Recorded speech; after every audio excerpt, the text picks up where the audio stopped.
राधाकृष्ण विखे पाटील साहेब आपल्या सोबत आहे. साहेब, राज्यभरामध्ये ज्या पद्धतीनं पाऊस पडतोय, विरोधक बरीचशी टीका टिप्पणी करतात. सरकारकडे काही फॉरवर्ड प्लॅन नाही आहे, अशा पद्धतीनं सरकारवर टीका केली जाते. नाशिकमध्ये पण आज ढगफुटीची शक्यता होती, पण सुरतच्या दिशेनं ते सगळं वळलं असं पण समजतं. असं विरोधकांचं मला वाटतं त्यांना भान राहिलेलं नाही आहे, कोणत्या विषयावर कधी बोलावं, काय टीका करावी. आता आसमानी संकट ज्यावेळी येतं हे काही कोणाच्या हातात नाही आहे, पण जेवढी उपाययोजना सरकारला करायची आहेत सरकार करतं आहे.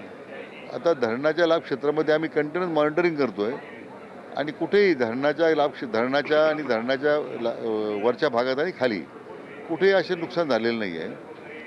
सुदैवानं आता धरणाच्या कमांड एरियामध्ये आतापर्यंत पाऊस नव्हता. एक चांगली बाब आहे की पाऊस येतो आहे, त्यामुळे पिण्याच्या पाण्याचा प्रश्न जवळजवळ सुटतो आहे, शेतीला पाणी येईल आणि सगळ्या उपाययोजना आपण केलेल्या आहे.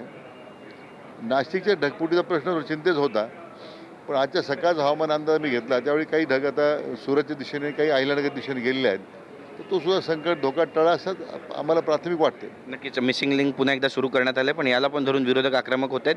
विकास मिसिंग आहे अशा पद्धतीनं रोहित पवार यांनी टीका केली. असं मला वाटतं रोहित पवारमध्ये काहीतरी मिसिंग दिसतंय. विरोधकांमध्ये बहुतेक गोष्टी मिसिंग दिसतात मला, ज्या अर्थी सभागृहात मी पाहतो त्यांना.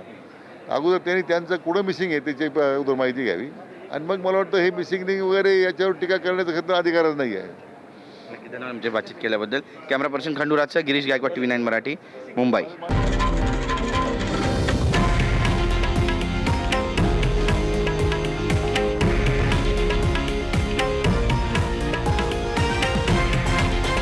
हे आहे देशातील नंबर 1 न्यूज नेटवर्क आणि आपण पाहत आहात TV9 मराठी, एकमेव.